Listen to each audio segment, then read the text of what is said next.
feel like I'm preaching to a choir. You all may be seated now. Yeah. So, I am Judy Sonbrecker. I'm the Voter Service Chair for the League of Women Voters of Concord and Carlisle. And I'd like to welcome everyone to the 3rd Congressional District Pre-Primary Candidates Forum, co-sponsored by the League of Women Voters of Acton Area, Chelmsford, Concord, Carlisle, Greater Lowell, and Westford. All candidates, that is both Democratic and Republican, who are on the September 4th primary ballots were invited to attend this evening's forum. And the 10 candidates we have here have agreed to attend. And we thank them very much for doing so.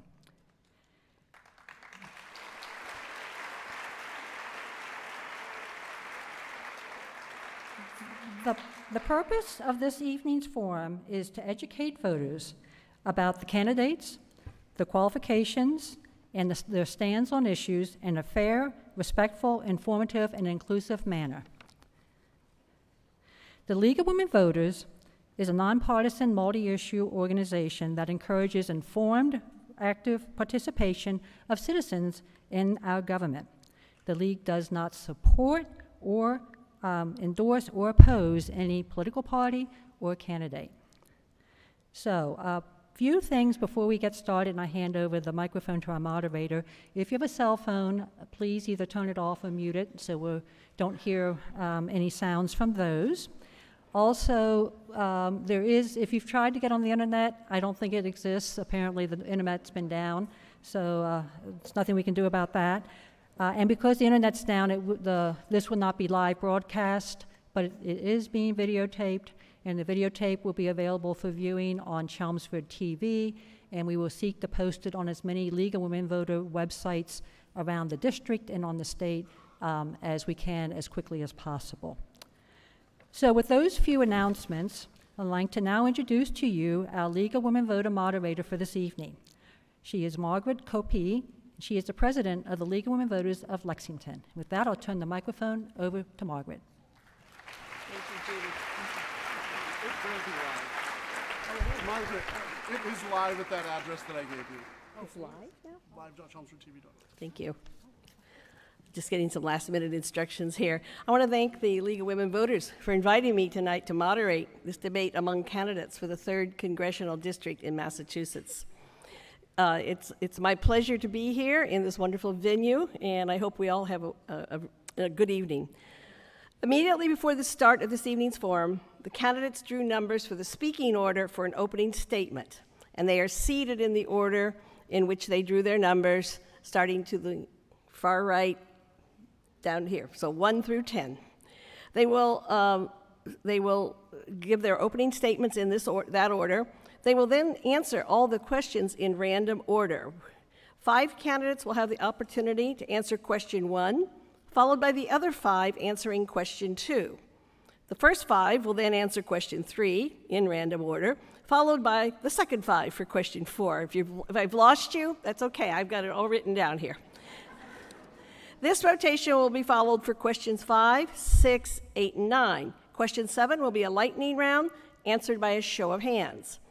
Questions 10 and 11, submitted by members of the audience, will be answered by all candidates in random order. Closing comments will then be in random order. Timekeepers, Lynn Cohen and Carol Fredette, are seated in the second row. For the opening statements, which are 30 seconds each, and all the questions, which are 1 minute, they will hold up a yellow sign when a speaker has 15 seconds left and a red sign to stop. For the closing statements, which are 90 seconds, they will hold up a yellow sign at 30 seconds and again at 15 seconds, followed by a red stop sign. Audience questions. Audience questions will be submitted on index cards. If you want to submit a question, raise your hand and a volunteer will bring you a card and then collect it. Questions will be reviewed for clarity and duplications by Mary Ann Ashton from the State League and Barbara Lewis from the Concord Carlisle League, and they are sitting over to the left here. All questions submitted by the audience will be answered by all the candidates. And we do ask that you make sure that your handwriting is legible. It makes it hard if we can't read it. so that all the timekeepers and question reviewers have not endorsed, campaigned for, or contributed to any of the candidates tonight. This forum, I just got informed, is being televised live by Chelmsford TV, so we will have to adhere to an allotted time. We have to finish at 8:30. You can check their schedule for rebroadcast. And I would ask that you please hold all applause until the end, because that does take away the time from answering for the questions. So with that, I would like to go to the opening statements, and we will begin with Ms. Trahan. Thank you. Can you hear me? Testing? No? Can you all test your mics, please? Testing? Testing? No.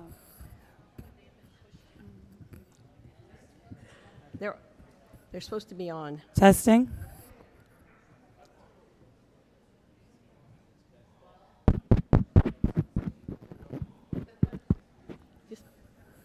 Sorry about that. We will sit tight. We will get some technical help. Can we have someone help with the microphone?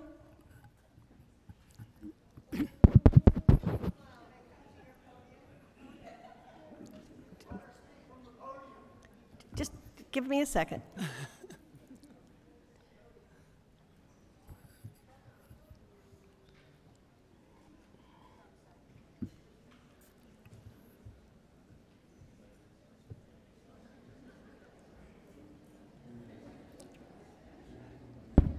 There we go.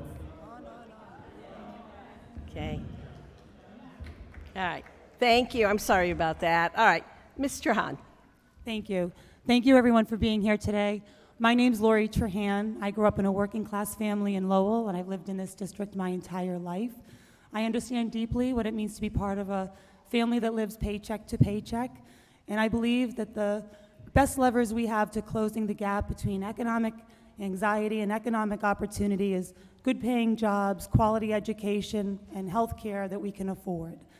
I believe we need new leaders in Washington, leaders who will stand up for seniors, for women and working-class families, who will stand up to this president and get Congress back to work. Thank you. Thank you. Mr. Coe. Hi, everyone. My name is Dan Coe, and my family comes to this district from Lebanon and Korea and lived the American dream. I'm running for Congress because under Donald Trump, that American dream is under attack. And I think we need leaders in D.C. who will stand up to this president and fight for what matters: a good, universal, single-payer healthcare system and an economy that works for everyone. Thank you so much for your time, and I look forward to our conversation. Thank you. Representative Mateus. Good evening, everyone. My name is Juana Matias. I'm a state representative for the 16th Essex District, the city of Lawrence, and the 3rd District is my home. I immigrated with my family from the Dominican Republic in 1992 at the age of 5 and saw my parents work blue-collar factory jobs. This gave me an opportunity to dream bigger. Graduate from UMass Boston and Suffolk Law School. I don't talk about public service. I've dedicated my life to it. After my college studies and law school studies, I returned back to this district to make a difference in the lives of others. I hope to learn more about your questions and concerns and hope I can count on your support on September 4th. Thank you. Thank you. Ms. Chandler. Hello, I'm Alexandra Chandler, and I'm running for Congress because this is a critical moment for our country and I'm answering a call to serve. I'm running to address the real issues and challenges for people like you and me: living wage jobs for all, single-payer health care, affordable child care and education, and our persistent challenges like climate change and gun safety. And I'm also running because it's a critical moment for our democracy. And as a Russian-speaking lawyer and former intelligence community leader, I will not only stand up to Donald Trump, but I will be a check on his administration like no one else can be. Thank you. Ms. Malone. Good evening, everyone. My name is Bopa Malone. As a refugee that came here with nothing but the clothes on my back and speaking no English at all, I have been blessed that many mentors and organizations helped me to achieve my American dream. For over 10 years, I've been working at Enterprise Bank, helping families to get into their homes and building small businesses. And in addition to that, I've been serving as a community activist, serving on Lowell General Hospital, Middlesex Community College, Girls Inc., just to name a few. As I'm working, I see that the American dream has become out of reach for people, and that's why I'm running, to make sure that everyone gets to achieve their dream the way that I did. Thank you. Mr. Ballinger. Hi, I'm Jeff Ballinger, and I'm quite a bit frustrated by the fact that most of the reporting on this race has said that they basically all have the same policy positions, and that's just not true. I have been critical of corporate Democrats. I've been critical of corporations and mentioned corporations by name at least 3 or 4 times in each debate. And I have been very critical of U.S. foreign policy, mostly based on my year in Afghanistan, 2012, 2013. I was serving right next to our troops, about 100 miles south of Kabul. Thank you. Mr. Golder. I'm Len Golder. I'm running for Congress. I'm an attorney. I have 28 years of experience in local government. And every issue that I've dealt with in local government, whether it be education, the environment, public safety, every one of those issues translates on the national level. For me, government is not just an abstraction. It's making real decisions in real time. And if I'm elected as your congressman, I promise you that I will use those skills to effectuate the kind of change that we need in Washington very desperately, and I ask for your vote. Thank you. Mr. Gifford. Hi. First, I want to thank the League of Women Voters. Thank you so much. And to all of you for coming out tonight, spending a little bit of time on your Monday with all of us. It means everything. This is our final forum, and we've had about 30 of them. So it's a big night. So thank you all for coming. Look, my name is Rufus Gifford. I worked for President Obama for 10 years. Most recently, I was the United States ambassador to Denmark. I live down the road in Concord with my wonderful husband, who is a veterinarian, and our golden retriever named Argus. And I look forward to hearing your questions tonight. Thank you. Mr. Das. Hi, everyone. Good evening, Chelmsford, now that this mic works. My name is Beach Das. I'm a constitutional lawyer. I'm the president and CEO of Troca Hotels. We own the Stonehenge nearby in Tingsboro. I woke up one day and I said, I'm voiceless here, and so are many other Americans in the 3rd District. I'm running to give voice to that voiceless population. And I look forward to this forum. It's been an amazing year of running, and I look forward to September 4th, and I hope to earn your vote. Thank you. Senator L'Italian. Thank you. Good evening, everyone. I'm Senator Barbara L'Italian. My family moved back to the Merrimack Valley when I was 6 years old, back in 1967. I've raised 4 children in the Merrimack Valley and never left the area. I have served as a school committee member for my hometown of Andover. I've served as a state representative, and I currently serve as a state senator. And I want to bring that leadership and that legislative experience, being a lawmaker, to Washington on your behalf. Thank you. Thank you. We will now go to question 1. And I just want to remind the candidates that if you need me to repeat any of the questions, please ask me to, because I know that we have a large group of you up here. Question number 1, we will be starting with Representative Mateus, and the question is, what are the 3 top issues you will focus on if elected to serve in Congress? Thank you for the question. The top 3 issues I think we need to tackle as a country are access to economic opportunity. No family who works 40 hours a week in this country should live in poverty. We've seen productivity over the last 40 years go up by over 70%, while wages have only gone up 10%.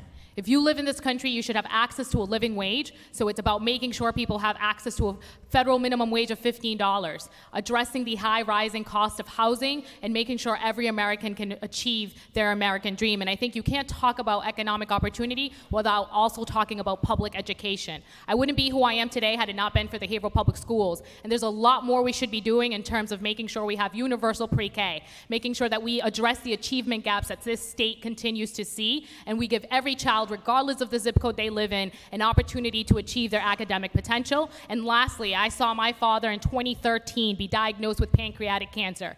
In 2018, healthcare should be a fundamental right, not a privilege. We need to have a universal healthcare system. These are the things I would fight for on behalf of you in Congress. Thank you. Thank you. Mr. Golder. For me, it's the economy, education, and healthcare. With the economy, the main problem is wages. They haven't gone up more than 10 cents an hour in the last 20 years. I have a plan on how to create good-paying jobs. And what it involves is all those corporations that got big tax cuts under Trump, I want to convert those to tax credits. So if these corporations want those tax benefits, they have to train, they have to hire, and they have to give a good wage to new workers and keep those jobs in America. On education, we need an educational set of standards that will allow our young people to compete in a global economy. That will be the deal between getting additional federal aid for education and getting quality schools. And finally, on health care, Medicare for all, it's a good system, it works for seniors, and it should work for everybody else. Thank you. Mr. Das. The top three issues I would look at, health care is number one. As a small business owner, I look at the state of health care and I wonder, why is America the only country in which an employer is responsible for choosing health care options and outcomes for the insured? It's wrong, right? I don't have, as a hotel owner, I don't have any more basis to talk about my employees' health care than the government does. So Obamacare failed, unfortunately. Trump care is worse. We need to go to a single-payer system, and we need to do it fairly quickly, and I think I have outlined a plan that does so. Economic security is an important piece of the puzzle. The cost of housing, the cost of education, those are issues that we need to talk about. Number three in that puzzle is, what are we all going to do as automation changes what the economy is all about? And lastly, climate change. Climate change has affected my business. It's going to affect all of us, not only nationally, but internationally, and we need to tackle that in a real and meaningful way. Thank you. Ms. Malone. Well, when I first started, I didn't realize that this was my #1 issue, but in traveling around the district, people have convinced me that climate change, it should be our #1 priority. So first of all, climate change, because if we don't have our climate, nothing else matters. Climate change is real. We need to make sure we get back to the Paris Agreement and focus on that. Second, education is the foundation to everything. Personally, for me, if it wasn't for a strong education that I had at Lesley University and with a lot of financial aid, I wouldn't be able to achieve my American dream.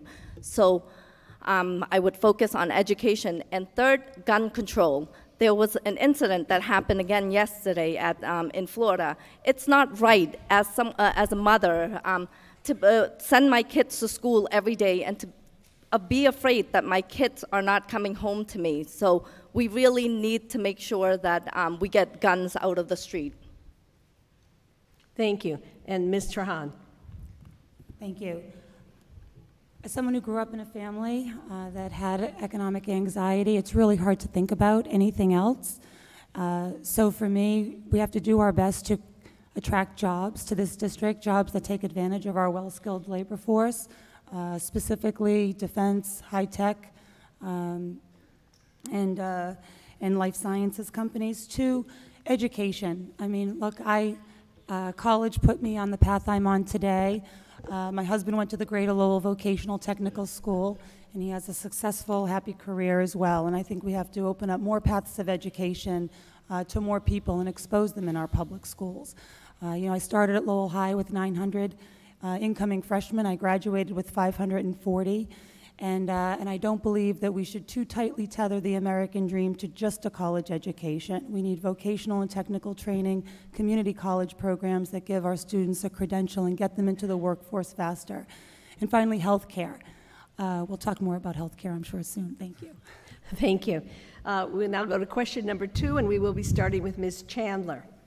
Question 2, what will be your priorities for your first term in Congress? First and foremost, it's the issue of living wage jobs for all. Because really, in a wealthy country like this, an 8-hour day should be enough to provide for yourself and your family. So my priority would be to repeal the Trump tax giveaway to the wealthy and multinational corporations and reinvest that in an earned income tax credit expansion that will put thousands of dollars of disposable income in working middle-class families' hands. That'll spur consumer-led growth and create better quality of life.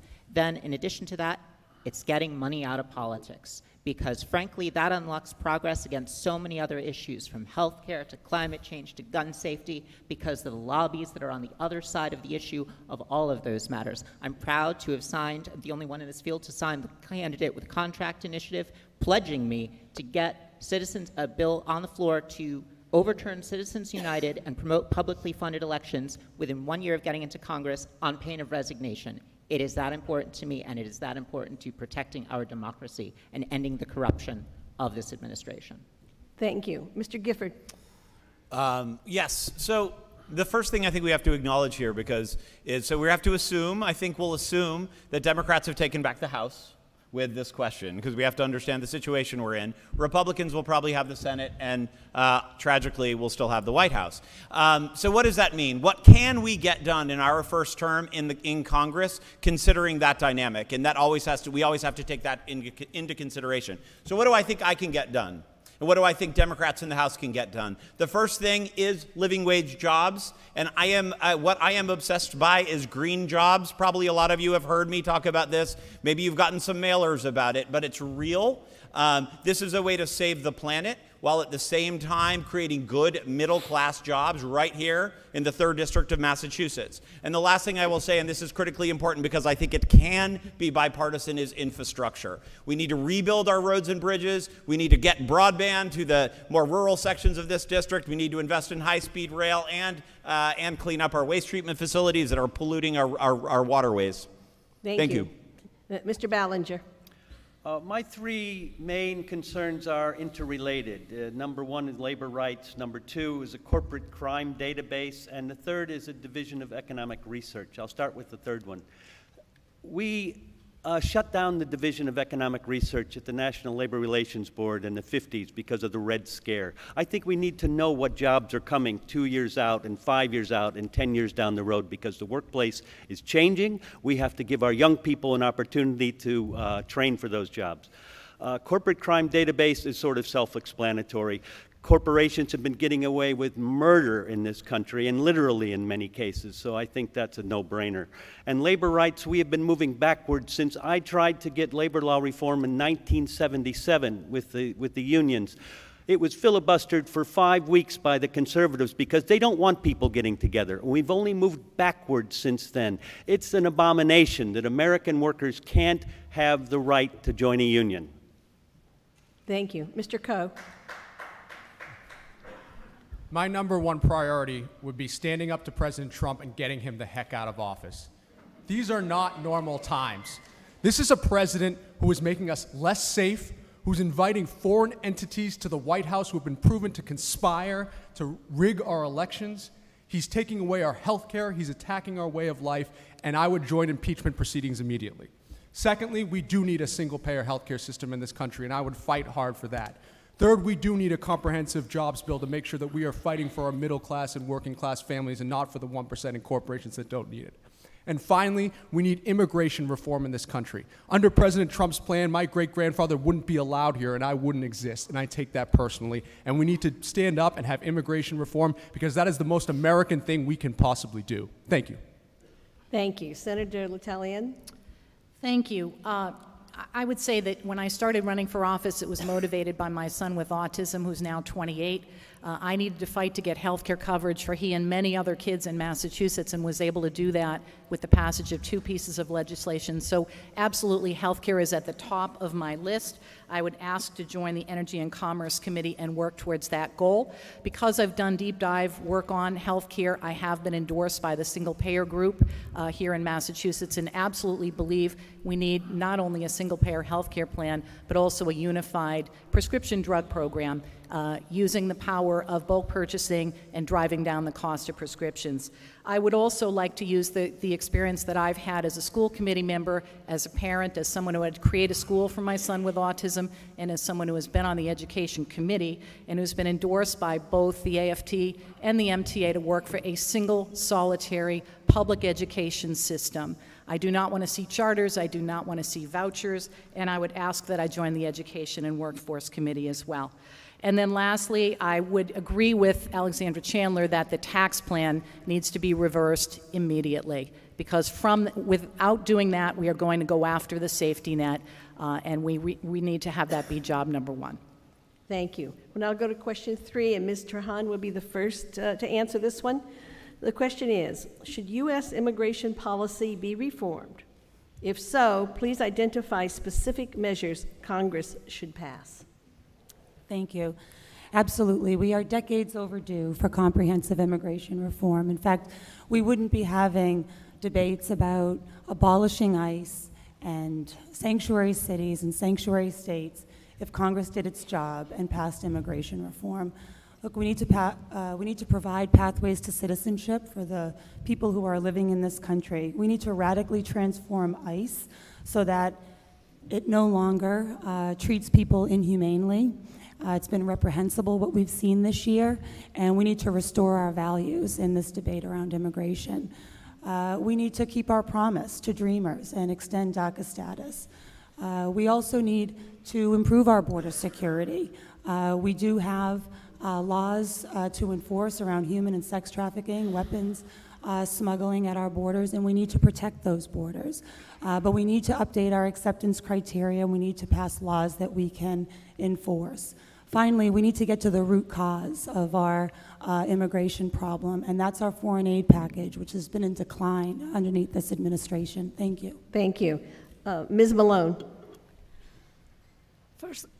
First of all, I know we need to protect our borders, and we definitely have to do that. But at the same time, we need to treat people with respect and dignity, not in a humane and immoral way.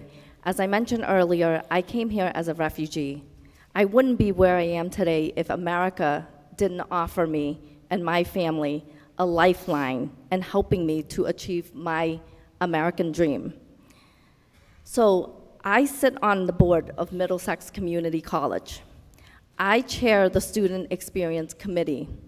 In addition to working 2 jobs just to be able to afford college, these kids are going hungry and they're afraid of the Trump policies because of the, so first we need to make sure that we protect dreamers, provide a pathway to citizenship, and I was initially strongly for reforming ICE, but now because of their reputation, we really need to abolish it. It's unacceptable and immoral.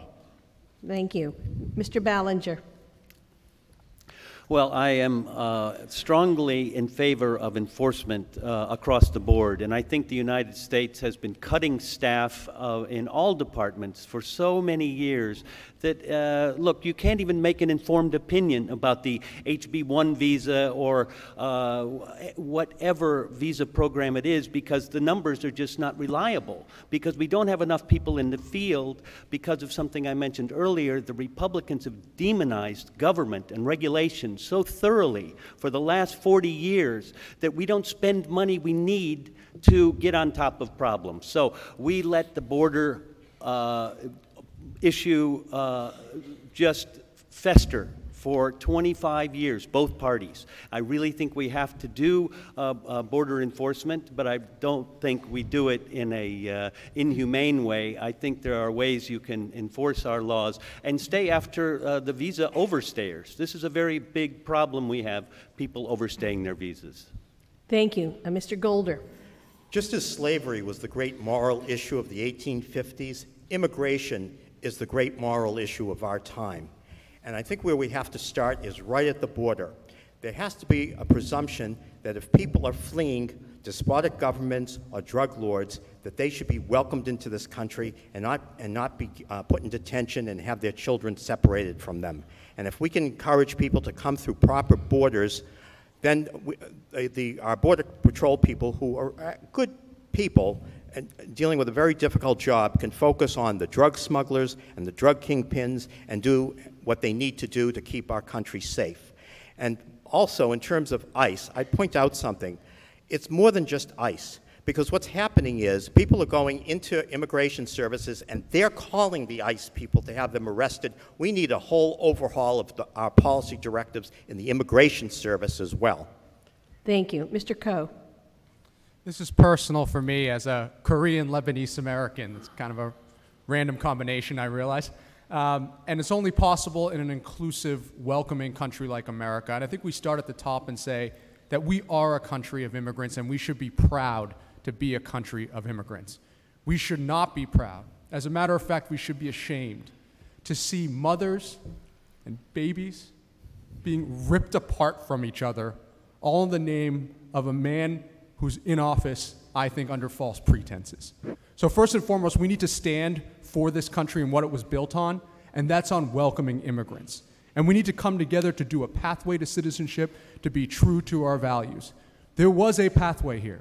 The Gang of Eight bill was a proposal that was bipartisan, that would have good comprehensive immigration reform, and it fell apart. And if I'm fortunate enough to get back in, if I'm fortunate enough to be elected to office, I would fight to make sure that we have a pathway to citizenship and that we stay true to our values. Thank you. Thank you. We now go to question 4, and we will be starting with Senator L'Italien. And the question is, what do you see as a strategy to get things done within Congress? Well, I think that we need to get back in understanding and engaging in people's problems and get away from corporate interests. I have experience, having been, served both in the House and in the Senate, of understanding that people's problems ought to be first and foremost. We have to get back to dialogue. We have to get back to problem solving. We have to figure out where the middle ground is and work from there. And I've had to do that representing swing districts, both in the House and in the Senate. I think that, there's a lot that we can do on behalf of our seniors who are struggling, and we need a better policy to help them age with dignity in their homes. Rather than looking at scaling back, services and supports to seniors. We can do more for folks with disabilities. We can do more for veterans. These should all be nonpartisan issues. These are quality of life issues that we all can do tangible things to help people, and that's how I would approach it. Thank you. Mr. Gifford. I love this one. So I'm a former diplomat, and I like to say that we need more diplomacy in politics. And I firmly believe that. Look, it was my job for 4 years to sit around the table with 9 Danish political parties and try to get them to agree on something. There was a far-right party, xenophobic, anti-immigrant. There was a far-left, anti-capitalist, former communist party. And we had to sit around a table and figure out how to get things done. Things like removing chemical weapons from Syria, things like global trade policy, things like climate change resolutions. And ultimately, right now, I think we need that spirit in Congress. Right now, we do have a political system where parties retreat to their corners, dig in their heels, and tweet their rage at each other. That is not constructive, as far as I'm concerned. You do not have to compromise your values in order to have conversations with the other side. And that's where we have to start. Even if we disagree on 90% of issues, we need to focus on the 10% to truly serve our communities. Thank you. Ms. Chandler. This is something where I can offer some specific experience and background. I joined the intelligence community under George W. Bush and worked under the Bush, Obama, and Trump administrations. I had to work with Republican and Democratic members of Congress and their staffs. And not only that, I had to represent us abroad throughout the world, including in the Middle East. And let me say, I led intelligence delegations in the Middle East as a transgender lesbian woman. I think I can work with the Republicans in Congress. And to put it very concretely, here's an example. The authorization for the use of military force passed after 9/11. That's something that's given presidents carte blanche to launch military operations around the world. There are libertarian-minded Republicans out there who look at the Constitution and see this is wrong. I will reach out to them, make it a priority, and that is going to get our troops out of combat, like in places like Yemen, where we have no place being, and will help us finally get our defense budget cut and reinvested at home. That's how I'd approach this. Thank you. Representative Matias. Thank you. I start with a simple belief. People elect people into public office to be public servants, not to bicker and fight, but to bring solutions to the problems that working class people face. And in my time at the State House, I've worked with coalitions, I've brought people together, I've opened doors and created bridges to actually bring solutions to the issues people are facing. And that's what we need more of in Congress. People understanding that, yes, we come from different walks of lives, but ultimately, at the end of the day, we can lead with our values, we can find common ground. And in the Massachusetts State House, I've been able to do that with the Safe Communities Act as a pro-immigrant bill. I brought all of the law enforcement agency at the table to be part of the discussion when they had never been invited beforehand, and worked with them to propose an amended version of the bill. You know, I filed legislation and passed legislation in the Massachusetts State House, co-filed with Minority Leader Brad Jones, who's a Republican. I think we need people in public service who understand that you're there to accomplish things, and you need to work with the other side, and you need to reach across the aisle, and that's what I would bring to the federal level if given the opportunity to represent you. Thank you. Mr. Das. You know, I grew up as a brown kid in an all-white neighborhood in North Andover. One person said to me, "You got to try to be a coconut." A coconut. And I thought, what's a coconut? Well, brown on the outside, white on the inside, right? So why is that important? It's important because I lived in two cultures. At home, I was a Bengali Indian American kid, and outside I was expected to fit into a white world that hadn't seen someone like me. So that's meant that all my life I've bridged. I'm the bridge candidate here. I've gone through the 37 cities and towns. I've listened to the voices of the people. I don't speak for the Democratic Party. I don't speak for the Republican Party. I speak for Massachusetts' 3rd District. That means the diversity of this district is reflected in what I speak about on a regular basis. In Washington, I will work to be a bridge candidate, meet everyone across the aisle and within my party, and represent us faithfully. Thank you. Thank you. We'll now go to question 5, and Ms. Malone will be the first candidate to answer. Question 5, what will you do to support a vibrant economy across the U.S.? Well, I've been doing that for over 10 years, actually, at Enterprise Bank. As a vice president and a regional business advisor, what I've been doing is helping businesses to start up and to expand.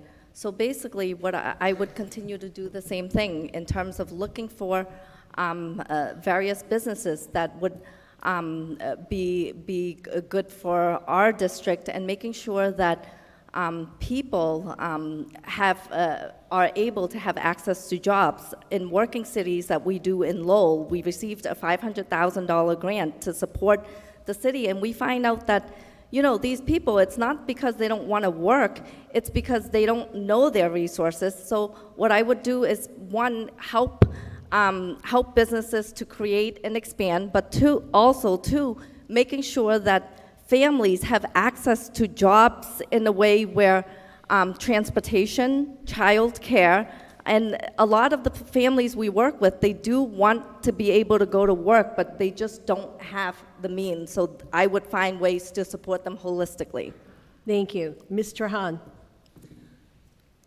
Thank you for the question. So first, we need to get clear on the jobs that we actually attract and retain in this country, and we need to re-engineer our educational system so that we are providing lanes to get into those jobs. I mean, we know that we have a well-skilled labor force, even here in this district, one that fuels industry in life sciences, manufacturing, and defense. But what we're missing right now is an infrastructure bill from this president and hard hat jobs in this district and across the country. I've been talking a lot about education because I do believe that we need to adjust. You know, I go into technical schools across the district, and I've seen them adapt to the innovation economy.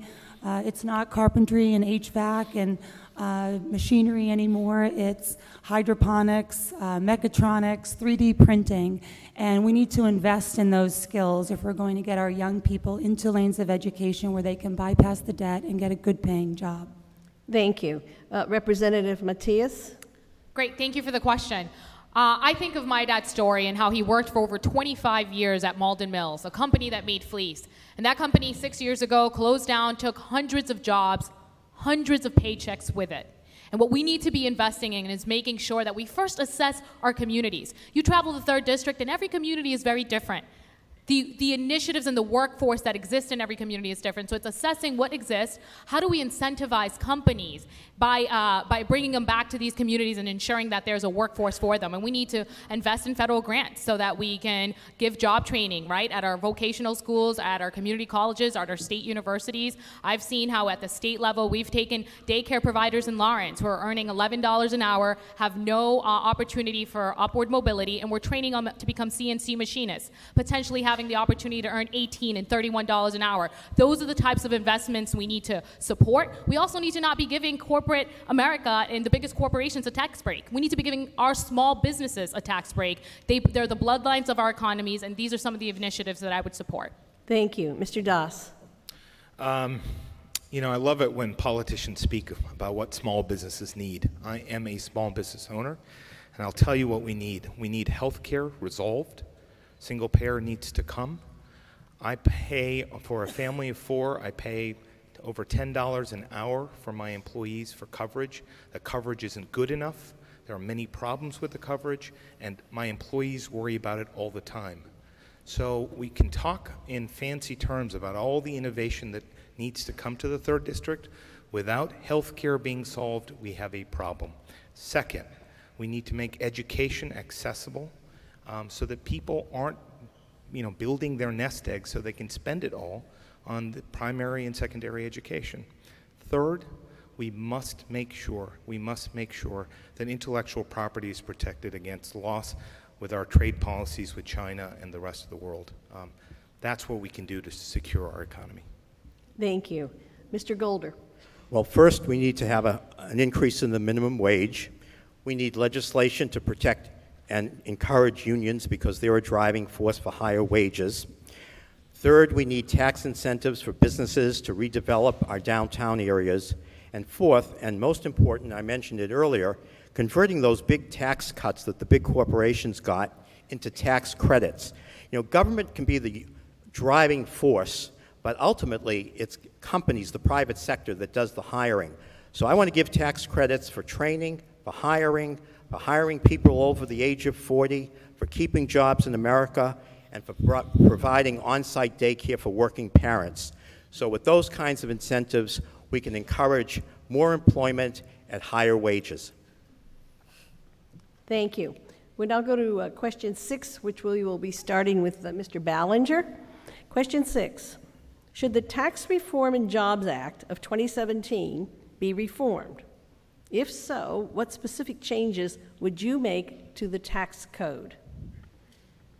Well, that tax, quote, reform was just a boondoggle. It was a gift to corporate America, and $2.6 trillion that they don't even have to repatriate. I mean, there's so much misinformation about that package that my biggest complaint is there are no Democrats, most of them corporate-controlled Democrats, but no Democrats have stood up and really tried to explain that bill to the American people in a way that we can understand how bad it was. We need to be giving tax breaks to people providing jobs to people in this country, not so that Apple can keep its intellectual property in Ireland or wherever they do, and that they don't have to repatriate those profits. So I really think we have to put that money, that kind of money, into infrastructure and into the pockets of the American worker.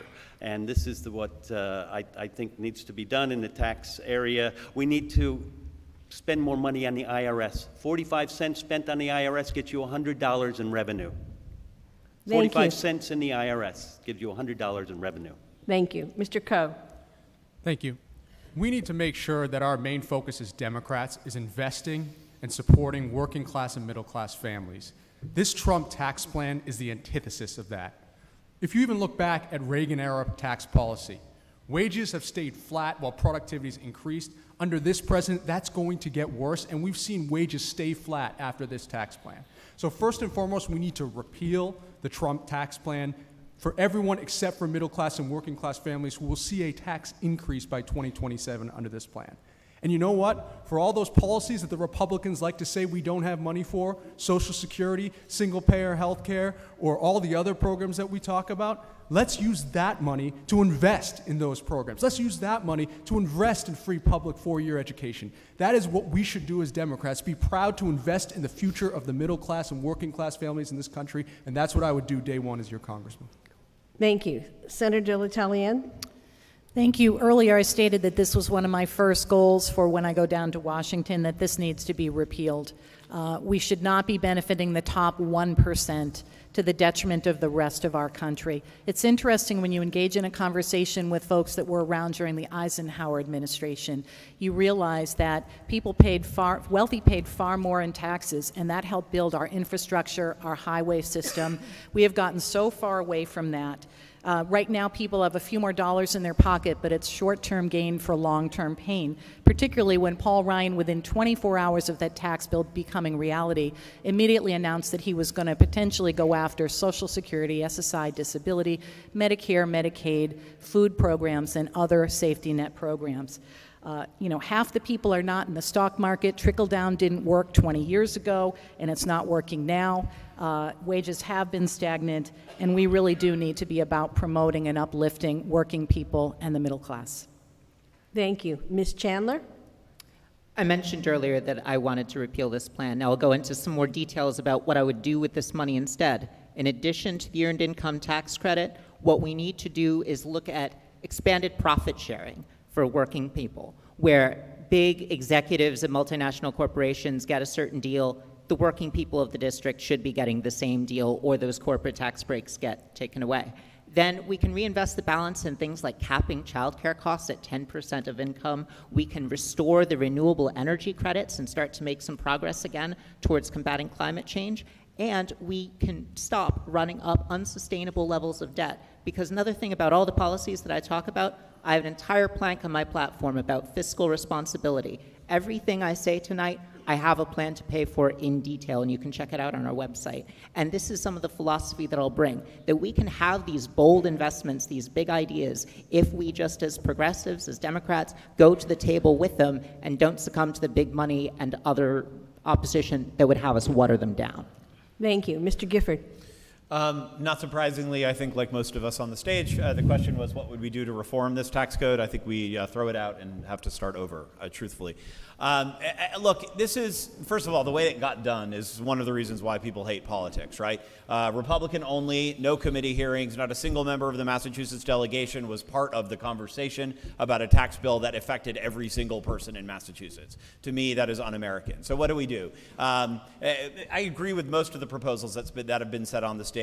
I think that the corporate rate was cut too low. I think it needs to be around 25%. A couple of other initiatives that I think we should pursue that have not been brought up yet, I think we need, because we do need to consider additional sources of revenue. We need to look at carbon fees. We need to look at closing corporate loopholes. We need to look at carried interest, taking that away. Donald Trump even campaigned against that. And then the Wall Street lobby got to the congressional Republicans in the final version of the bill. So we really do need to start over. Thank you. Okay, we can take a deep breath now. We're going to change pace briefly here and go to the lightning round. In the lightning round, I will have 4 questions that I ask, and the candidates will raise their hands if they agree. So you want to watch them closely, and please leave your hand up long enough so the audience can see what you're voting for. Okay, first question. Do you support a carbon tax as a means to reduce carbon dioxide emissions?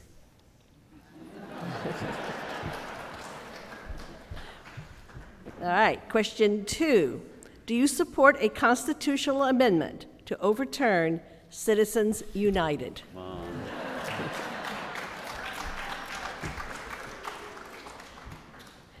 Question 3.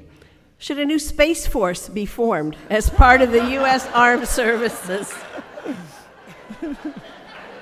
You want to hear it again? No. There was too much laughter from the audience. Should a new Space Force be formed as part of the U.S. Armed Services? Oh, I was waiting for some hands to go up.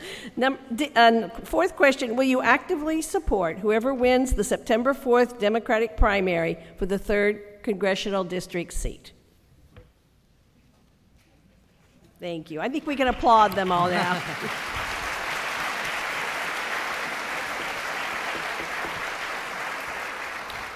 Okay, back to the questions. We will now go back to question 8, and we will be starting with Mr. Das. Question 8. Should U.S. immigration policy be reformed? And as you probably have all picked up, this is the same question that was asked of the other 5. So if so, please identify specific measures Congress should pass. You know, this one is personal to me as well. My dad left India in 1964 with $8 in his pocket, went to Germany, made enough money to come to the U.S. in '66, got his education here from the University of Massachusetts Amherst, and brought his entire family over. If it weren't for his dedication and U.S. immigration policy at the time that welcomed him here, I wouldn't be here, I wouldn't be running for Congress, and I wouldn't have this deep love of America. America needs to be the beacon for the best and the brightest in the world. That means increased H-1B visas. That allotment is too small for tech companies that grow our economy. That means education visas that are more available so we can fund through foreign students our education system that has become too expensive. U.S. Lowell is 28 grand per year. And lastly, family reunification must be a priority in our immigration policy. Thank you. Representative Matias.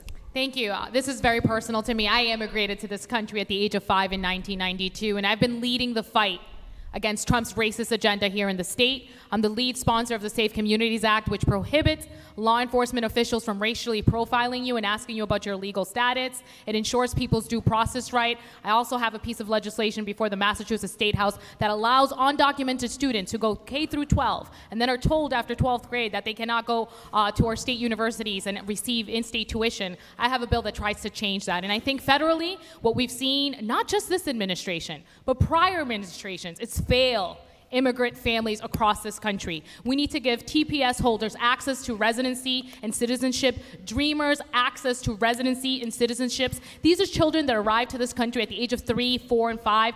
They are just as Americans as any of us in this room. If given the opportunity to represent you in Congress, I will fight tirelessly on behalf of this issue. I am an immigrant. I come from a family of immigrants, and I think we need to do a lot more, not just for TPS and dreamers, but the 11 million undocumented immigrants that live in the United States. Thank you. Thank you. Mr. Gifford.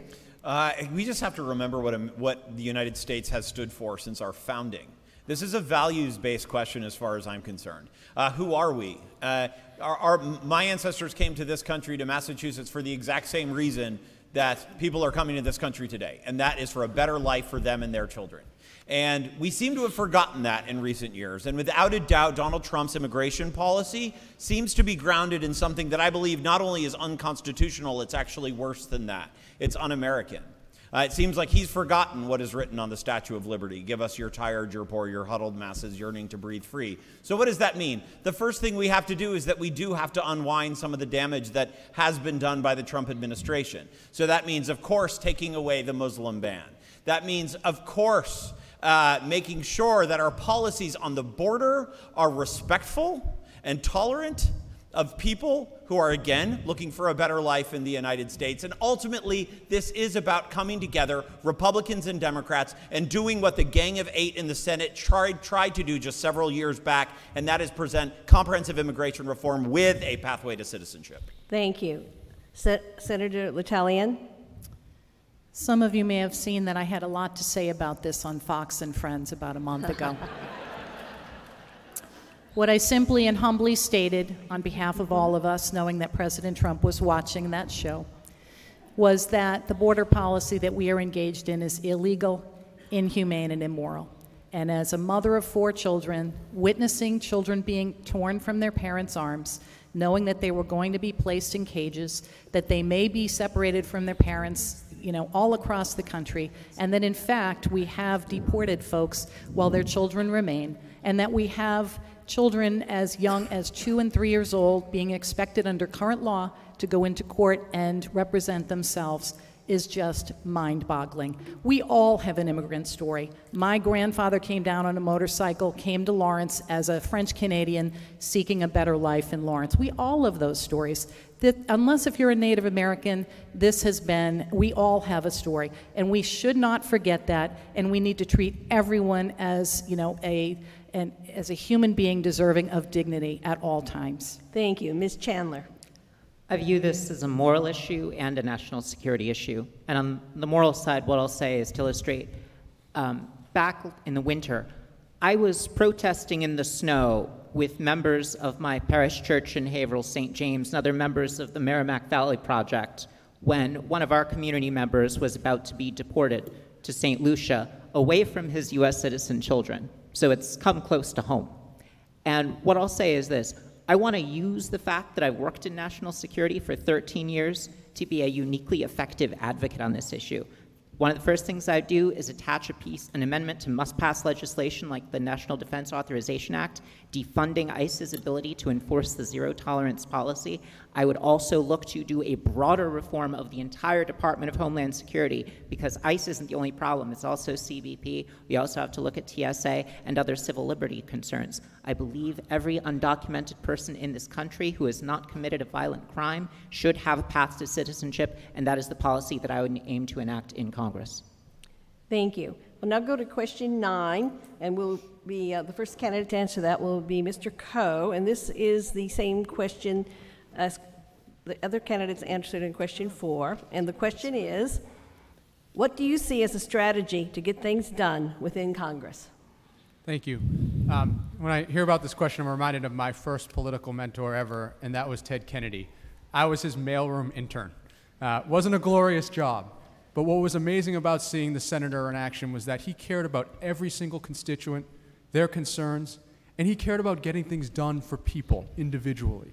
And so that meant that he built relationships across the aisle before he even needed those relationships. And I believe because of that bipartisan approach, he was able to get things done as a true progressive. Having said all that, I think that these are not normal times. We have a president who can't be bargained with. So I think we need to remain steadfast in our progressive values. That means standing up against this president and his attacks on Roe v. Wade. That means standing up against this president when he tries to tear families apart. And that's how we need to move forward in this current state of affairs. Thank you. Thank you. Mr. Golder. Well, the first thing I think we need is a bipartisan agreement on how to get Congress to function better. And that means no more government shutdowns. If we can't agree on a budget, then what we should agree to do is to have interim budgets until we can agree on a final budget, because when we shut down the government, we're hurting people like Social Security recipients and people who get veterans benefits. So that's something that both parties should agree on. Another issue has to do with increasing the debt ceiling. If Congress votes for a budget and it involves increasing the debt, it should be an automatic given that you vote for the debt ceiling increase, because you already have voted for it. So to play politics and then vote against the debt ceiling and hurt the government's bond rating hurts everybody. So that's another area where we need bipartisan agreement. And the third thing has to do with the Supreme Court, and I think we need to change how we appoint members to the Supreme Court. It should be done in odd-numbered years so that we don't have this battle, during election years of who to appoint. Thank you. Ms. Trahan. Thank you. There's no question that when Congress is in gridlock, when they're not doing their job, families like the one I grew up in get disproportionately harmed. We need Congress to work across the aisle to get things done. I'm not at all daunted by working with Republicans. I've done it before. I was part of the team that passed campaign finance reform, the Campaign Reform Act of 2002. That was bipartisan reform that took the corruptive influence of money out of politics. And also here in the district, this district has been served well by a progressive Democrat who works with a Republican governor at times, state and local government to bring economic development to all the communities of this district for urban revitalization, economic development projects that I've been a part of, proud to be a part of, the Songus Arena in Lowell, the River Walk there, the ball field. So I think I understand how to do that. I think Congress needs to get back to that, back to a model of sensible Republicans working with sensible Democrats to get things done. Thank you. Mr. Ballinger. Yeah, I think Congress is working in a bipartisan manner, but for the wrong people. I think they're working to make corporations richer and rich individuals richer. They cooperate a lot. A perfect example is the defense bill. How many of you know that a year ago, July, the 60% of House Democrats voted for a defense bill, $57 billion more than Donald Trump was asking for? It is just there's only one explanation for this, that they're currying favor with defense contractors. They can't forego that campaign contribution they get from that very rich and very generous industry. And it's across the board. In the last week, we've seen the DNC has repealed its no fossil fuel money agreement. They've said, I guess in response to a lot of representatives saying, we can't go without this money from the fossil fuel industry. Thank you. I believe Ms. Malone. Can you repeat the question? Sure. What do you see as a strategy to get things done within Congress? I think we need a change. We need a new direction. I truly believe that right now we have too much money in politics. We have too many career politicians, too many people that have been out of touch with ordinary people. We need normal people that have been working hand in hand to understand what everyday life is like.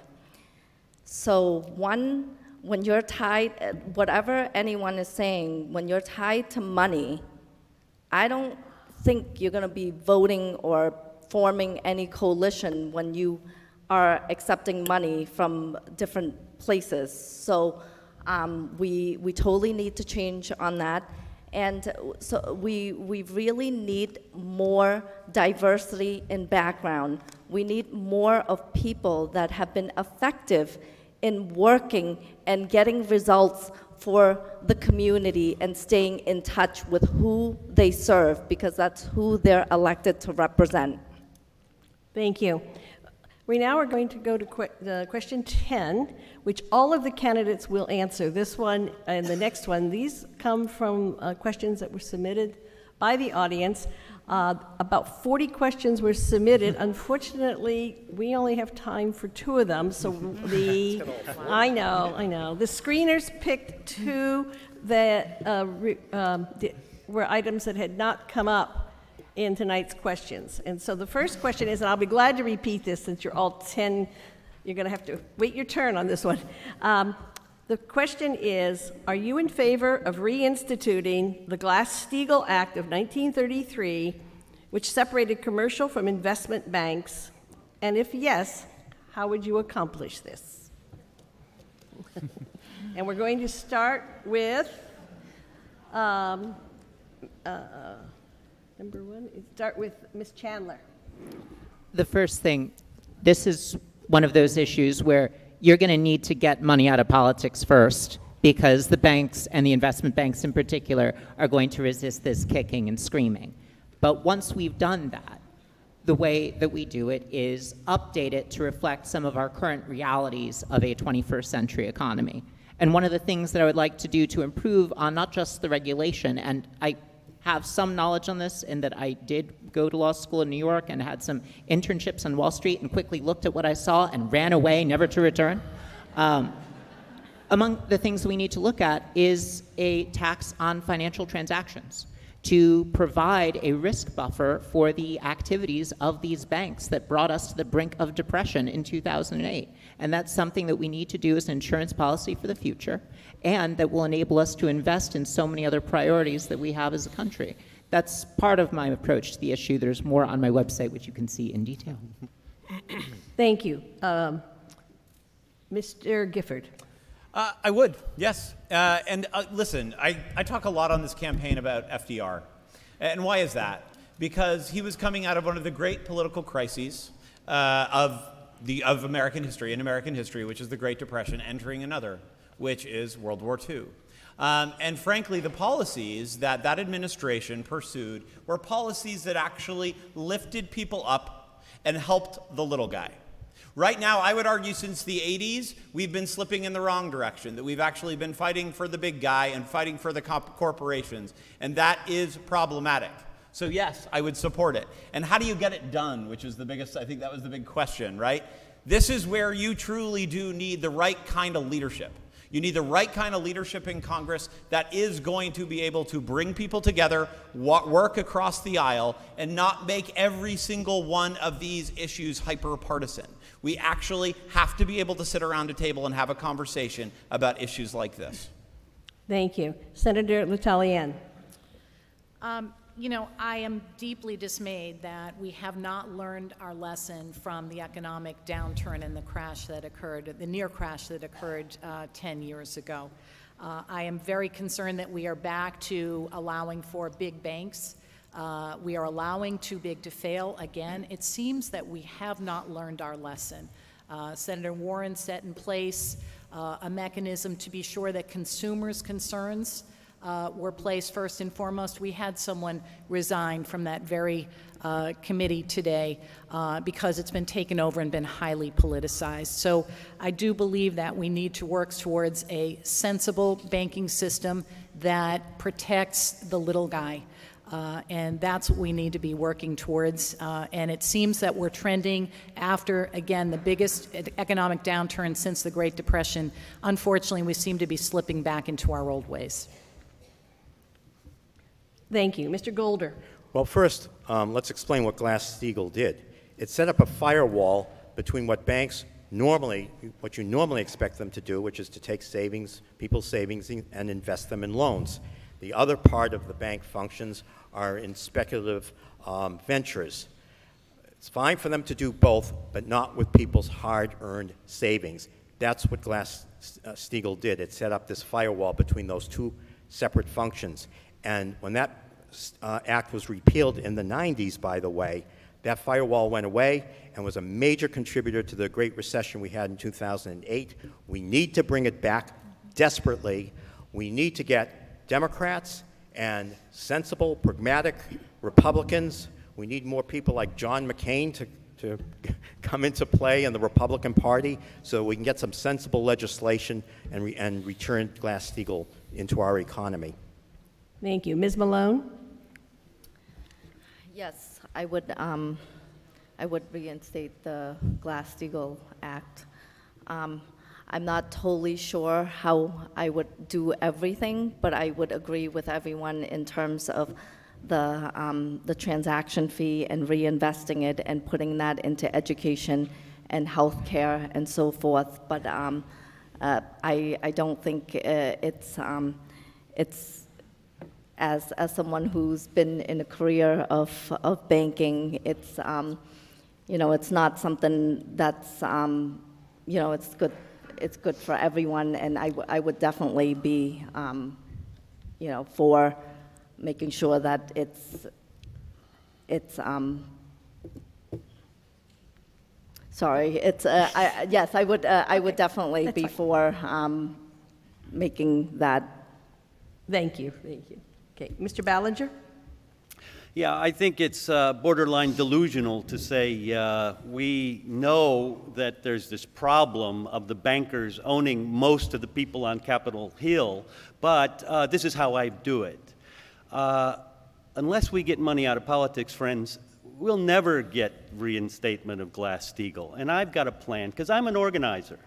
I spent years organizing, and you're not going to get politicians to get money out of politics. You need an organizer to go down to Washington and take all of these good government groups. How many good government groups do you think there are in Washington? 60 or 80? Do they ever work together on the same issue? What is the impact that they've had? They have zero impact. We're moving backwards as a society in so many areas. I would go down there and I'd round up those cats and we'd be heading in the same direction at one focal point. And I've done it before and I'll do it again if I'm elected. Thank you. I've lost my place here. Mr. Coe. Absolutely. And I think it goes back to what the Democratic Party should stand for, which is investing and standing with working class families. I completely agree with Alexandra about her proposals, especially with regard to new revenue, because we need to have new revenue to be able to invest in working class families. And one thing that we haven't talked enough about today is how we could invest that in education, because we have a Secretary of Education who has absolutely no idea what she is doing and privatizing education in front of our very faces. So let's take that revenue and invest in universal pre-K for everyone, for free community college and free four-year public education. That will empower working class families, that will close inequality, and that will make our entire country much better. Thank you. Mr. Das. You know, working class Americans expect us to do our jobs. right? That means the federal government should be there to protect the institutions that we rely upon.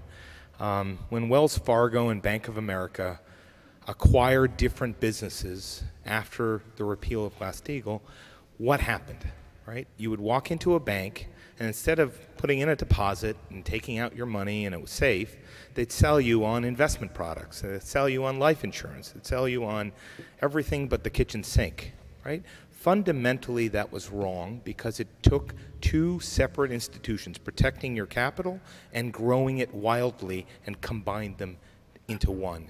We need to take that out. And money in politics is the number one thing. A lot of the candidates on both sides of me have taken money from those institutions that we want to re-regulate.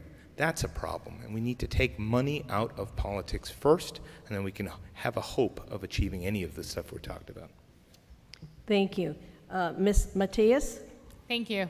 We absolutely need an administration and a Congress that understands that working people must come first. Working families like my own, where I saw both of my parents work multiple minimum wage jobs in order to put food on the table. So we absolutely need more oversight and regulation on big banks and Wall Street, and we need to make sure that we get big money out of politics. And until we do not do that, like Ballinger was mentioning, we're gonna continue to see our elected officials beholding to special interests and not really being a voice for working class families.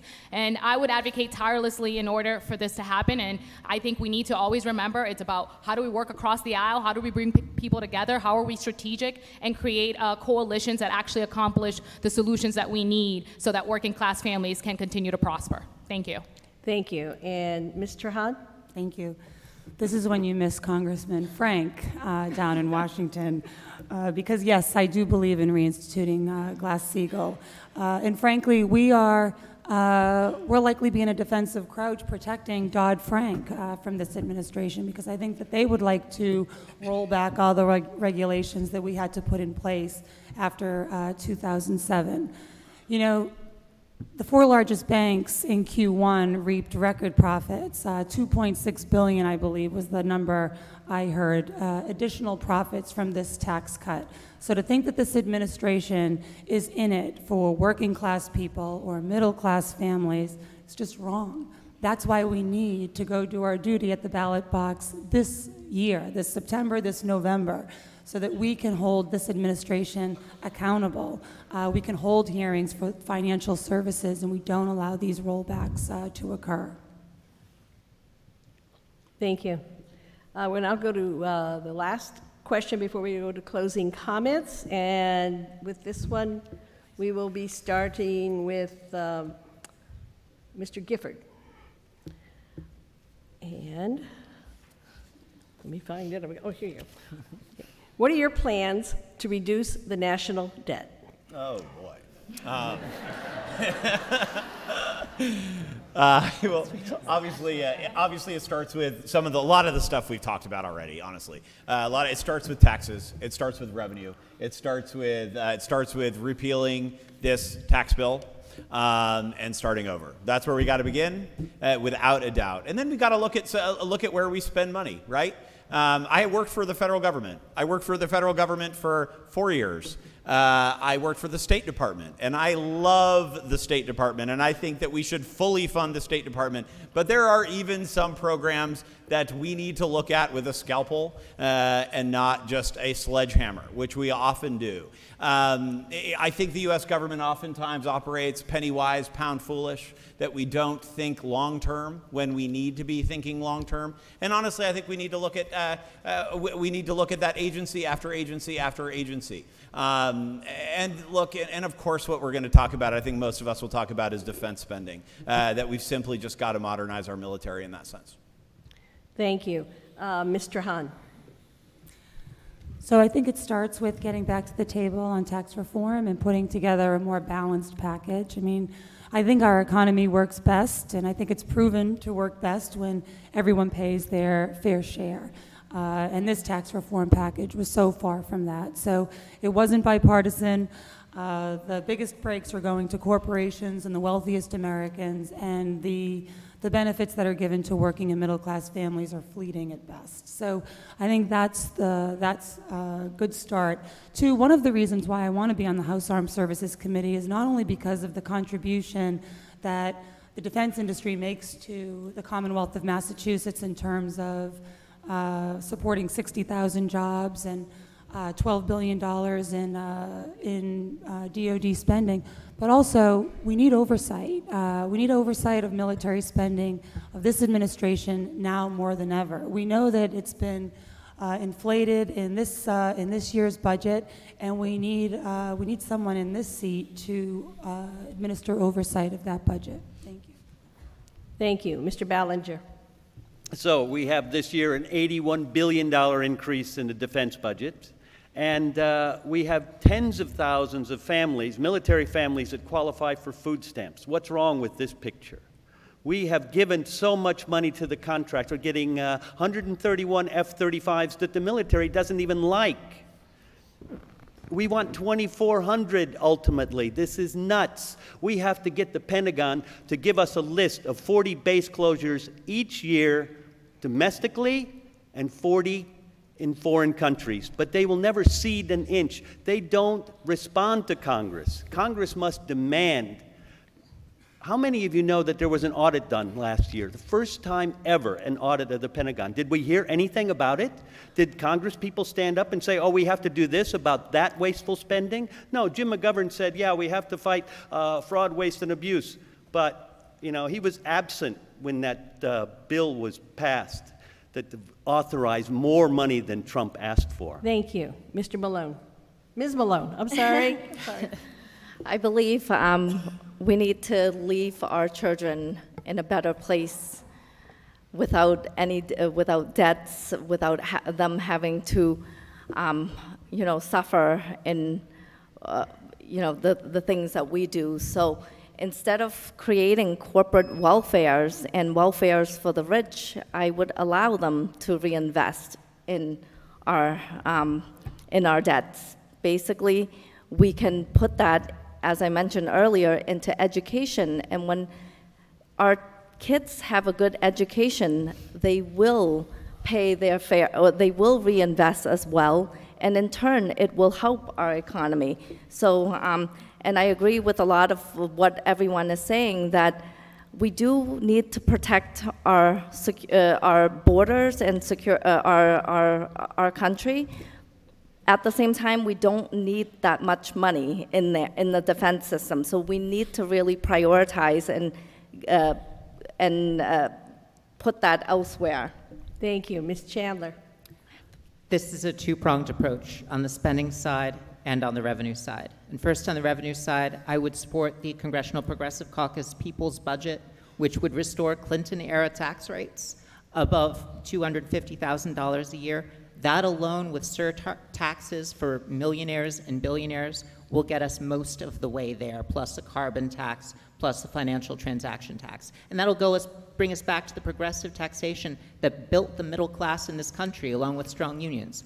Then on the spending side, I worked in the Defense Department for 13 years. I worked in the office of the Secretary of Defense. I have been alone in a room with generals and admirals as a woman. I can look a general in the eye and say, no, as Jeff brought up, no, you don't need that many F-35s, I know. And no, we don't need to expand our we don't need to modernize our land-based nuclear forces $300 billion over the next 30 years because I'm a nuclear proliferation expert.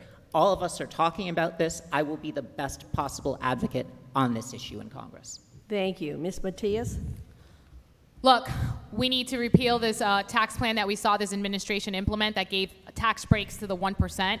I've been supportive here in Massachusetts on a ballot initiative that you're going to see when you go out to vote on September 4th, and that's making people pay their fair share. We need to implement those same initiatives at the federal level. We need to make sure that we don't continue spending in defense when working class families do not have access to a living wage, when we're not ensuring that children across this country have access to reach their academic potential. So it's about really looking at the way we are prioritizing our tax federal money and really investing it in a way that gives back to working class families who are struggling struggling every single day to get by. And this is not a Democratic issue. This is not a Republican issue. This is a working class issue, and I will be a champion for working class families because I come from a household where I saw my parents struggle to allow me to become who I am today. Thank you. Thank you. Mr. Coe. Thank you. This goes back to our priorities as Democrats and being proud to invest in people. Because not only is it the right thing to do, but the return on investment is clearly there. The research shows the following, that for every dollar you invest in universal pre-K, you're getting $4 to $5 back. When it comes to a single-payer healthcare system, you are cutting administrative costs as part of healthcare from 25% to 2%. And when it comes to infrastructure spending, a $500 million infrastructure bill in this country would return a $650 million investment of increased productivity. That is what it's all about, empowering people, investing in people, and using that return to both address the debt, but more importantly, make sure that people in this country have the lives that they want to lead. Thank you. Thank you. Mr. Das.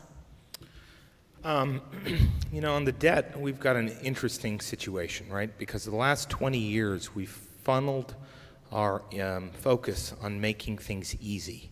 We want interest rates really low so that everyone can buy a home, buy that 7 Series, the 5 Series is no longer good enough. All of those things have suggested to us that we're seeking Band-Aids for long-term economic progress. Now, why does that impact the budget? Because basically what we've done is we've shifted manufacturing off to places like China, places like India, places like Malaysia, and we're no longer getting the revenue and the benefit of tax that happens there. Meanwhile, Apple has billions of dollars of cash sitting there that doesn't really help us. So what do we need to do? We need a financial transactions tax to reduce speculation. We need, I agree, the people's budget and provisions of that, no additional increases in military spending, and we've got to reduce our trade deficits by actually creating manufacturing here so we can get that tax base back here. Thank you. Senator L'Italien. Thank you. We all remember the bridge to nowhere, and I think that is really emblematic of wasteful spending that happens at the federal government level. I absolutely agree with Mr. Ballinger that we need to have more transparency on spending, and we in Congress need to take back our power to demand that we see where our monies are being spent. I've had experience as a budget writer. I was the Vice Chair of Ways and Means in the House both in 2009 and 2010 here in Massachusetts when we had $5.2 and $5.3 billion deficits. And we needed to come up with a solution, and we needed to be fair-minded, and we needed to do it quickly. What we did at that point involved cuts to the budget, raising revenue, and also going after our rainy day fund. But it's serious, hard work to be a legislator, and I have that experience here in Massachusetts, and I will take that experience down to Washington on your behalf, because if we don't solve the national debt, we are shortchanging the future of our children and our children's children. Thank you. Mr. Golder. Well, my experience is in local government, and in local government, you don't get the advantage of deficit spending. You have to balance a budget. And I look at the federal government budget, and there's plenty of places where we can make cuts. In the military, we have 800 military bases in the world. There aren't even 800 countries in the world. So I think we can do some reduction there. And with the F-35, that's going to cost $1 trillion for giving us a 17-to-1 airplane advantage over the Russians. Well, I don't have to have been in a military uniform to say, General, no, we can cut that down, you know, maybe by like to 200 billion and get like a 2 or 3-to-1 advantage over the Russians. We'll be safe enough. And finally, on infrastructure, Trump wants $1.5 trillion for infrastructure. I say no. Let's increase the federal gas tax. It'll reduce carbon emissions, and we'll have money for infrastructure without spending that money out of general revenues. Thank you. We've now come to the final part of the program, which are the closing statements. Each candidate will have 90 seconds, and we are going to start with Mr. Golder. Thank you. You know, we lost a great statesman over the weekend. He was a Republican, but he was somebody who was a great statesman because he knew how to work with Democrats and how to get things done.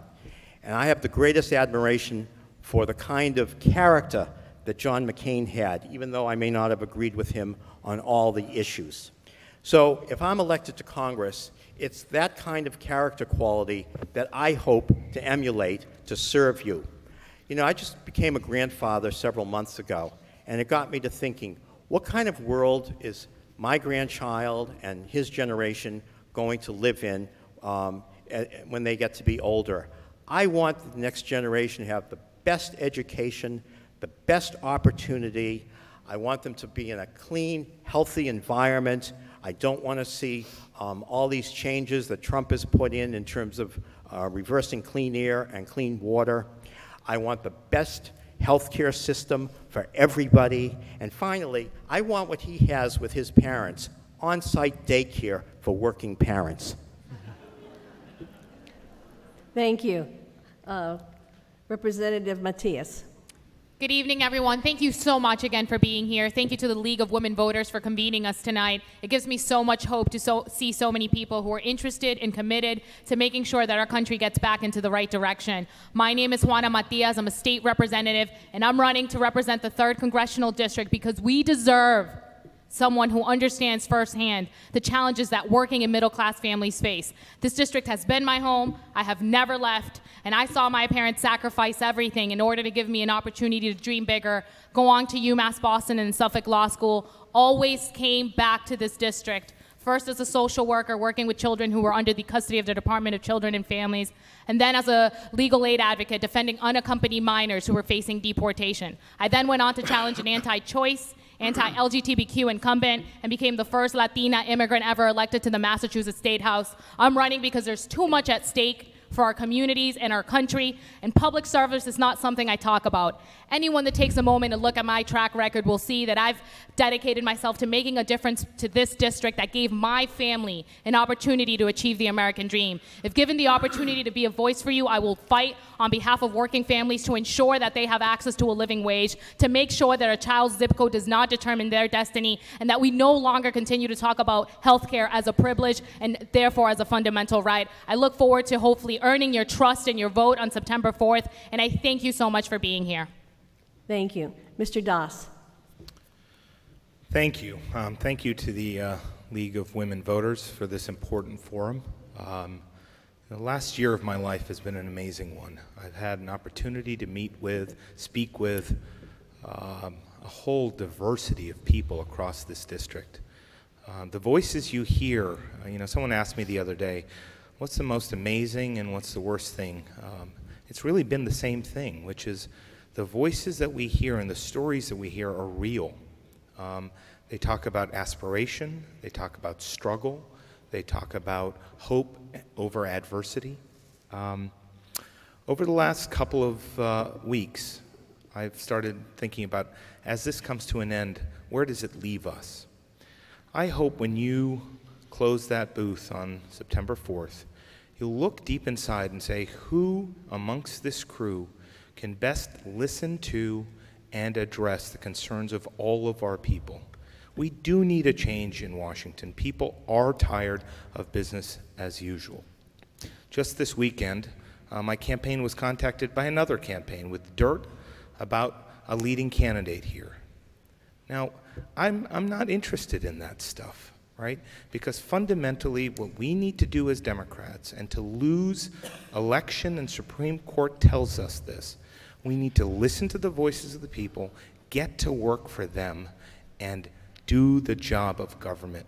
Build those bridges, and I think I'm the best candidate to do that. Thank you. Thank you. Mr. Coe.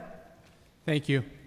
My family comes from 2 different parts of this world, Lebanon and Korea. They couldn't have looked more different. They couldn't have spoken a more different language. But the one thing that they had in common is that they believed in this country. And so they came to Lawrence, Massachusetts. My great-grandfather worked in the mill. His son, my grandfather, served in World War II in Korea, opened a small business that my mom and her 2 brothers run today. And they lived the American dream. And as a result, a Korean Lebanese guy has a chance to be a congressman from his hometown district. My American dream story isn't unique. All of you have your story about that. But the reality is, under this president, that American dream story is under attack, and we should all find that unacceptable. So let's stand up to this president and be proud of our democratic values. Instead of taking away health care from 23 million people, let's double down and say everyone deserves quality, affordable health care, and we need a single-payer system in this country. Instead of a tax break to the 1% in corporations that don't need it, let's fight for a prevailing wage. Let's fight to make sure that we have paid leave and paid equity. And when it comes to common sense gun reform, instead of ducking, we need to make sure we're doubling down and having common sense gun safety. That's what I did as Chief of Staff to Mayor Walsh. We stood up to this president on climate. We welcomed immigrants in City Hall when people were pushing back, and this is what I would do as your congressman. And I will make sure that if I get your vote on September 4th, which I humbly ask for, I will make sure that that American dream story, the one that made my life possible, and the one that made all of our lives possible, will be around for generations to come. So thank you, and let's go. Thank you. Ms. Chandler. Thank you all for this evening together. I want to emphasize again that I'm running for Congress to represent you, the interests of ordinary people like you and me. I'm a middle-class mom. I've got a son in a Haverhill public school and another one in daycare. With the daycare costs and the student loans, my relationship with Sally Mae will go as long as my relationship with my wife, who I've been with for 24 years, I'm sure. But what I also want to say is I'm here to end the corruption and the decay of our political system. And not just standing up to Trump, but ending Trumpism involves taking on the big money politics and taking on the paralysis in our system. I also want to say, I want to be a voice for the vulnerable. Because what I have to tell you is I've been through some knocks myself, like many across this district. I grew up with a dad who was often between jobs. He struggled with addiction, and it's part of why I lost him when I was 17 years old. I have been without health insurance. When I applied for the Office of Naval Intelligence, I was lying on the floor because my medication for my herniated disc was ibuprofen. And then when I got a job, I was discriminated against for having health insurance, for being transgender. I have been threatened for being who I am. I've been beaten up, but you know what? It hasn't made me bitter. It's made me tough, and it's made me optimistic. It's made me grateful because I'm still standing, and I will stand there for you and for the citizens of this district every day because I am abiding in my faith and optimism for this country that has made my life what it is. I humbly ask for your vote on September 4th. Thank you very much. Thank you. Senator L'Italienne. Thank you. 16 years ago this summer, I went door to door and ran for state representative. I was a mom in my early 40s with 4 young children at home, one of whom was on the autism spectrum. I made it my mission to go to the State House because my son, even though I paid medical insurance premiums, did not get any coverage for his autism, and I knew there were many others struggling as well. I went to the State House and over the past 15 years have made it my mission to put together brick by brick an autism service delivery system that is second to none in this country. I've done the same recently with the passage of an Alzheimer's bill to help those who are struggling with that, as I did with my mom over the last 7 years of her life. We all raised our hand to end Citizens United. I've co-sponsored that bill and voted for it and taken to the podium on it. We all raised our hand for a carbon fee. I've co-sponsored and voted for a carbon fee. None of this is theoretical for me. I have done the hard work of being a legislator over the last 15 years. I stood up to my Catholic Church on gay marriage when the eyes of the world were looking in 2003, 2004, and was removed from that church for standing up for the rights and privileges of everyone to marry who they love. I am, again, you know, the big difference between me and everyone else is that I've done this work over the last 15 years. I think this is a serious job that requires a seasoned legislator to go down to Washington and stand up to Donald Trump. Thank you. Thank you. Mr. Gifford. Thank you all so much for being here tonight.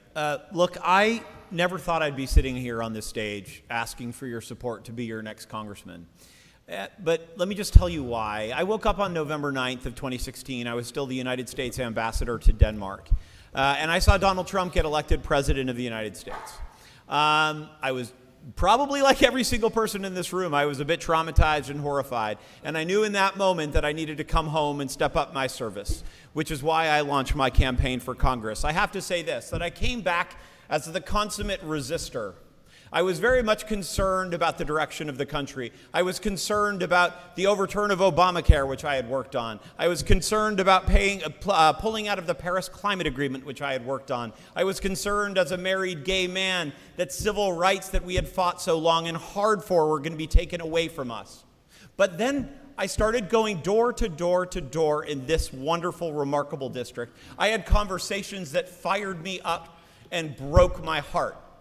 I've had women tell me stories about losing children to gun violence. I've had men telling me stories about losing their son to the opioid crisis. I've had seniors tell me that they cannot afford prescription drugs anymore. I've had seniors telling me their Social Security checks continue to decrease. And I realized then that it's not good enough just to stand up for Trump. We've got to stand for something. And if we are going to recapture the hearts and minds of the United States and Americans, we have to stand for big, bold, and aspirational policies. And that's what my campaign is about. Thank you so much. Thank you. Ms. Malone. Thank you so much for being here tonight. I'm very honored to sit amongst these wonderful individuals.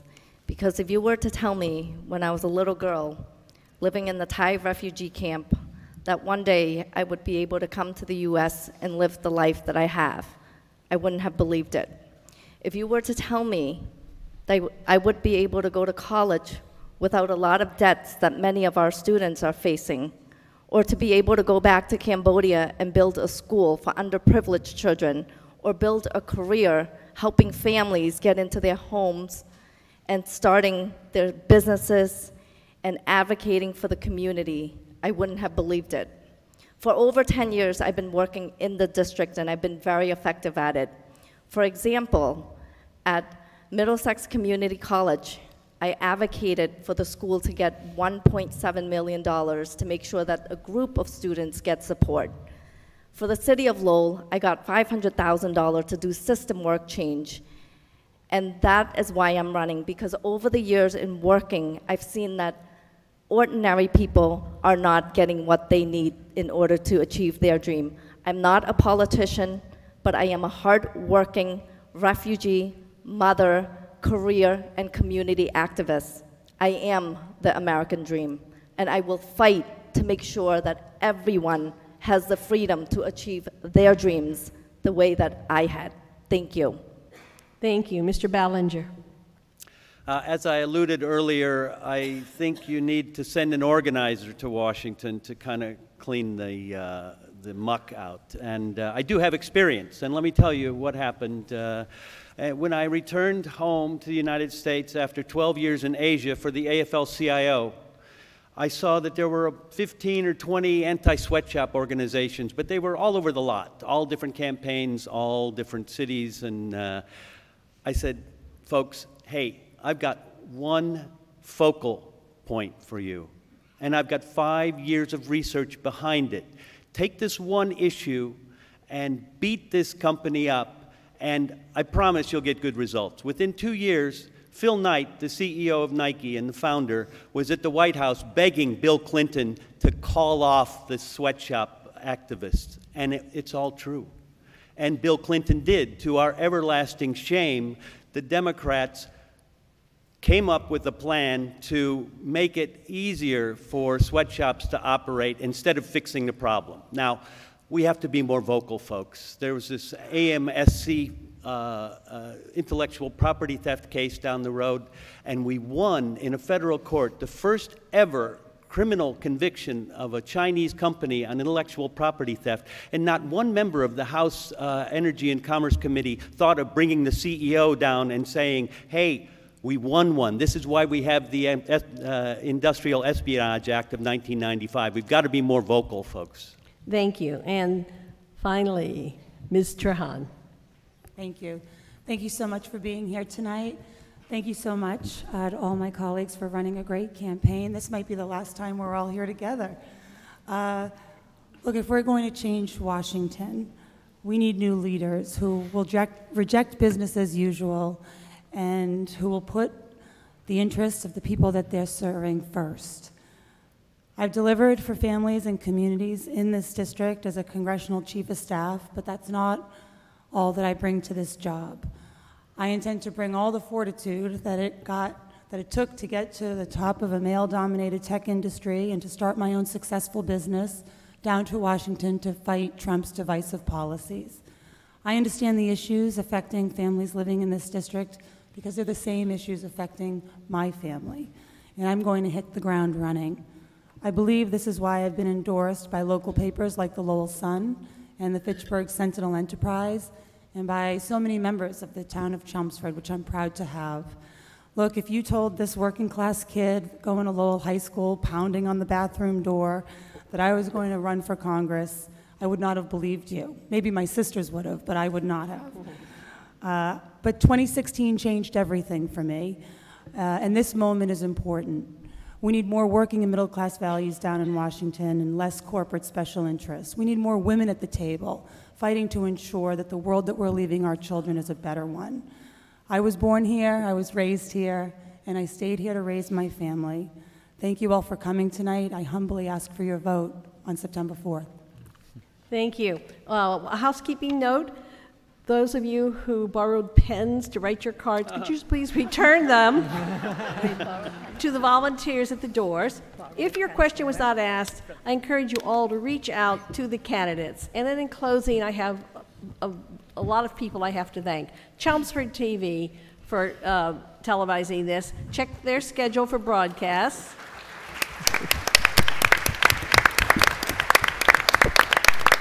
The Leagues of Acton, Chelmsford, Concord, Carlisle, Greater Lowell, and Westford for organizing this.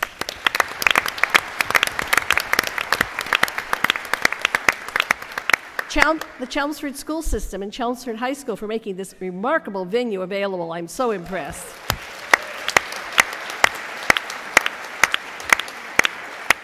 Our timekeepers, who had the hardest job of all tonight and did a great job.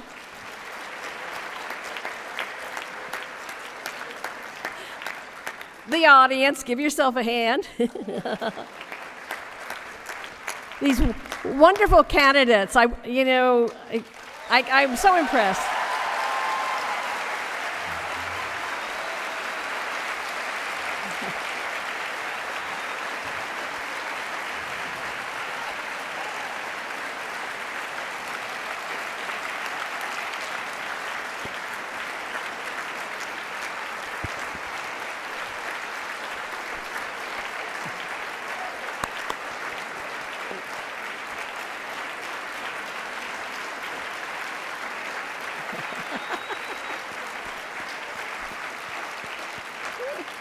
And finally, as you know, can't have a league event without this. Democracy is not a spectator sport, so go to the polls and vote on Tuesday, September 4th. Thank you all.